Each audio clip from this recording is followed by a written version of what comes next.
या क्षणाची एक महत्त्वाची बातमी ती म्हणजे काँग्रेस प्रदेशाध्यक्ष नाना पटोले हे मुंबई क्रिकेट असोसिएशन म्हणजेच एमसीएच्या अध्यक्षपदाची निवडणूक लढवण्यासाठी उत्सुक आहेत। पटोले यांनी एमसीएच्या कार्यालयाला आज भेट देऊन ही निवडणूक लढवण्यासाठीची नियमावली समजून घेतली।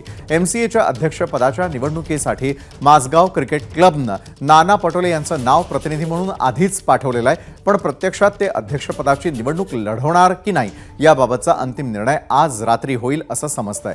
अमोल काळे यांच्या निधनानंतर एमसीएचं अध्यक्षपद रिक्त झालेलं आहे आणि त्यामुळे एमसीएच्या अध्यक्षपदासाठी येत्या 23 जुलै रोजी निवडणूक होत असून त्यासाठी अर्ज भरण्याची मुदत उद्या संपते।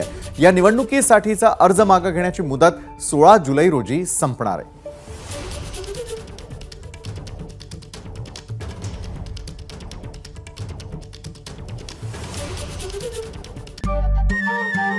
नमस्कार। मनसुद्धा तुझं ही वेगळ्याच प्रकारची मालिका तुम्हा सगळ्यांना खूप आवडली होती। याचा दुसरा सीझन कधी येणार अशी विचारणा झाली। प्रतीक्षा संपली आहे मित्रांनो, येतोय मनसुद्धा तुझाचा दुसरा सीझन। होई मनसुद्धा